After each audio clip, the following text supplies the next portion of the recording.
बालदोस्तांनो, काल तुम्ही सुंदर अशी पुंडलिकाची गोष्ट ऐकली. त्याच गोष्टीप्रमाणे आज आपण रामायणातील श्रावणबाळाची गोष्ट ऐकणार आहोत. श्रावणबाळ हा सुद्धा आपल्या आईवडिलांची खूप सेवा करायचा. अतिशय गुणी असा हा मुलगा होता.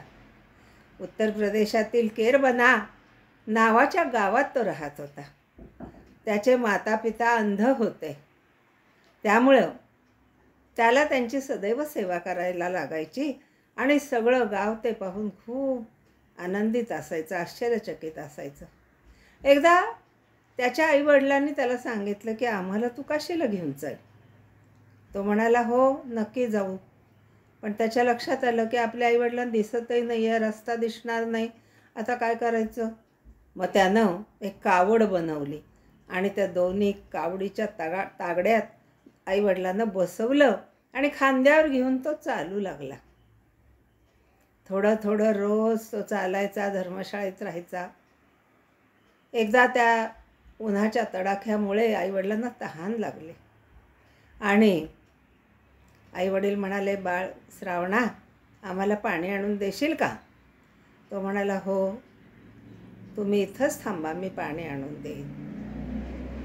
आणि तो जवळ नदी होती, तिथं जाऊन पाणी आणू लागला. त्याच वेळेला राजा दशरथ हा शिकारीला आलेला होता आणि नदीच्या काठी असलेल्या वृक्षावर चढून बसलेला होता. पाणी पिण्यासाठी जनावर येईल आणि आपण त्याची शिकार करू अशी त्याची अपेक्षा होती. बुडबुड असा आवाज ऐकू आल्यामुळं त्यानं बाण सोडला. आई ग असं कोणीतरी ओरडलं. दशरथाच्या लक्षात आलं की बापरे, बाण कुणाला तरी लागला. दशरथ झाडावरनं पटकन खाली आला. पाहतो तर काय, एक लहान मुलगा आणि त्याला बाण लागलेला आहे. तो खूप दुःखी झाला. तेव्हा श्रावणबाळ त्याला म्हणाला, तुम्ही कुणीही असा, पण माझ्या वडिलांना खूप तहान लागली हो, एवढं पाणी नेऊन द्या. आणि दशरथाने ते पाणी तांब्यात भरून घेतलं आणि तो गेला. त्याचे आईवडील जवळ धर्मशाळेत होते. दशरथानं त्यांच्यासमोर पाणी ठेवलं. ते म्हणले, अरे बाळ, तू बोलत का नाही आहेस. तेव्हा दशरथ म्हणला, मी राजा दशरथ आहे. तुमच्या श्रावणबाळाला माझ्या हातून चुकून बाण लागला हो, मला माफ करा. पण ते दोघे रडू लागले आणि म्हणाले, अरे रे, हे फार वाईट झालं, आता आम्ही जगू शकत नाही.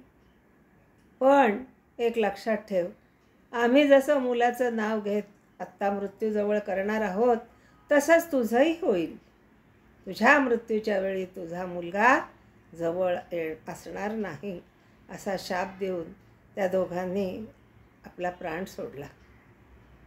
श्रावणबाळ कसा आपल्या आईवडिलांची सेवा करायचा, तसं तुम्हीसुद्धा आपल्या आईवडिलांची सेवा करा, त्यांची आज्ञा पाळत जावा आणि आपलं आयुष्य खूप सुखाचं करा. जय श्रीराम.